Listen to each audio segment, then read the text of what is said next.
Fala galera, tudo bem com vocês? Comigo tudo beleza. Na aula de hoje, nós vamos falar sobre um assunto muito, mas muito da hora e que vai ajudar vocês a entender todo o universo do som, a sonoplastia. A sonoplastia é a comunicação pelo som, abrangendo todas as formas sonoras, músicas, efeitos sonoros e falas, e recorrendo à manipulação de registros de som. Criada como composição radiofônica, tinha por função a recriação de sons da natureza, de animais e objetos, de ações e movimentos, elementos que no teatro radiofônico têm que ser ilustrados sonoramente. A sonoplastia evoluiu muito com os avanços tecnológicos do audiovisual. Assim, foram surgindo novas categorias dentro da sonoplastia, como o Foley, os efeitos sonoros que vão desde sons específicos, como tiros e explosões, até a criação de sons que vêm do zero.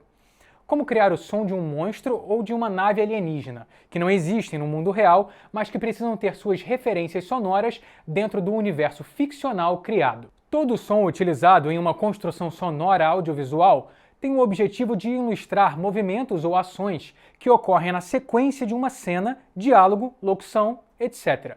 A montagem do áudio na sonoplastia pode conter elementos que reforcem a naturalidade do que está ocorrendo, ou fazer com que o ouvinte tenha uma percepção diferente do que seria o som natural daquela ação. A realização de criações sonoras podem ser classificadas em dois tipos: efeitos editoriais, que são eventos sonoros que não exigem grande complexidade de obtenção e manipulação. Por exemplo, sons de vento, buzinas, assovios, barulhos de passos e etc. Efeitos principais, que são sons que necessitam de um trabalho de produção e pesquisa mais elaborados. Muitas coisas na criação daquele som demandam um grande tempo para ser alcançada e um grande esforço criativo do sonoplasta, como nos casos das espaçonaves ou de monstros que eu mencionei. Vamos entender agora como funciona o Foley, que, como eu havia dito para vocês, é como se fosse uma dublagem dos sons em cena. Como podemos ver nessa sequência, há uma enorme roteirização de cada som a ser executado em um estúdio para a produção de uma cena. Agora, vamos entender um pouco como os efeitos sonoros são criados para uma cena. Você já deve ter visto o filme Um Lugar Silencioso, ou até mesmo essa cena de como os efeitos sonoros desse filme foram feitos. Caso não tenha, aqui está uma boa oportunidade. Aqui, vemos um processo bem criativo da criação do som de um monstro, que não existe no mundo real, mas que precisa ter seu som produzido dentro da ficção.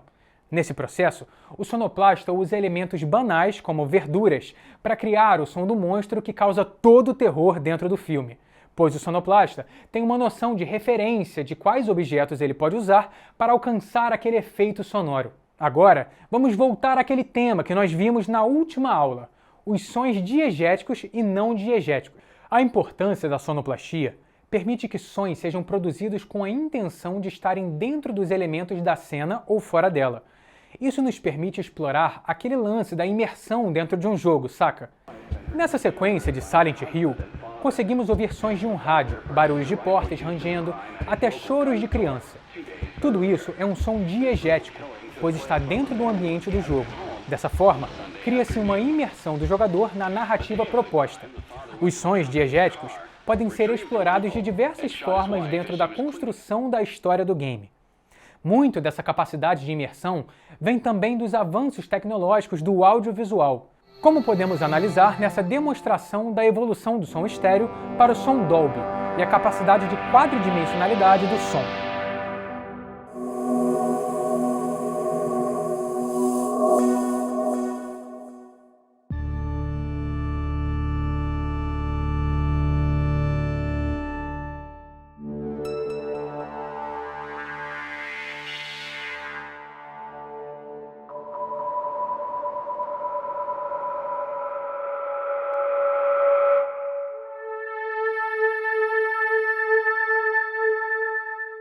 Entendido como a sonoplastia funciona e como a tecnologia evolui até os dias de hoje, podemos avançar para uma parte fundamental da nossa aula: as trilhas sonoras.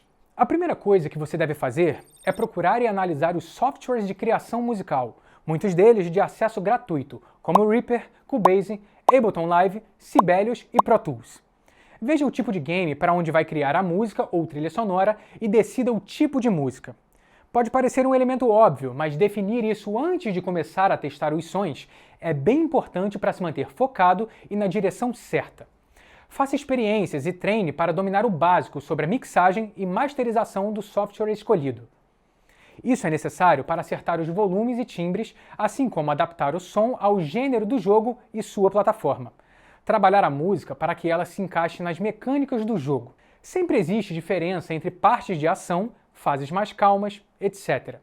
Ao trabalhar esses aspectos, você saberá exatamente onde essa música deve mudar e para onde ela deve ir na condução da narrativa do seu game. Vamos analisar alguns exemplos marcantes dessas trilhas sonoras nas histórias dos videogames. Criado por Yu Suzuki e com trilha sonora de Hiroshi Kawaguchi, as músicas do OutRun sempre foram marcadas por grudarem no cérebro dos jogadores. Ainda ajudam a tornar a viagem pelos estágios do jogo muito mais divertida. Um detalhe muito interessante é que o game nos permite escolher qual faixa tocará enquanto corremos. Depois de fazer um excelente trabalho com as músicas do Lotus Street Turbo Challenge, o escocês Barry Leitch foi convidado pela Gremlin Graphics para criar a trilha sonora de um novo jogo que se tornaria uma verdadeira febre no Brasil durante os anos 90, o Top Gear. Na época, era comum entrarmos numa locadora e nos depararmos com pessoas disputando emocionantes corridas naquele jogo, e quem encarou certamente lembra de suas músicas. Um detalhe que vale ser mencionado é que Leitch também assina a trilha sonora do jogo brasileiro Horizon Chase, e por mais que ela não seja tão memorável quanto a do Top Gear, é muito, mas muito boa. Apontar apenas um capítulo da série Final Fantasy quando se fala de uma trilha sonora não é uma tarefa muito simples, mas acredito que nenhum consegue superar o sexto. Extremamente inspirado, nesse jogo o mestre Nobuo Uematsu conseguiu criar temas para cada personagem, cada localidade, cada chefe, fazendo jus à gigantesca saga proposta por Hironobu Sakaguchi. Seria possível falarmos por horas sobre as excelentes músicas presentes nesse jogo, mas se for para citar apenas uma delas, não há como fugir da Aria de Mezzo Karatere, uma ópera que contava até mesmo com um trecho em que se pode ouvir vozes. Agora, galera, para encerrarmos a aula de hoje, nós vamos olhar como podemos criar as nossas próprias trilhas sonoras em sites e softwares super acessíveis. Vamos analisar a plataforma da Fruit Loops, que permite editar e compor músicas para a trilha sonora. Vejamos que no layout da tela temos à nossa direita vários ícones que representam os efeitos sonoros que podemos selecionar. E do lado esquerdo estão todos os instrumentos disponíveis para uso. Dentro do Fruit Loop, é possível tocar os instrumentos com ou sem eles no aspecto físico, só usando o mouse ou o teclado do seu computador. Dentro do Fruit Loop, podemos também selecionar a batida que queremos, como também no caso de termos um piano. Como exemplos, selecionamos a opção Piano Roll. E agora, podemos compor a sequência de notas que queremos no nosso instrumento e depois ajustar o tempo.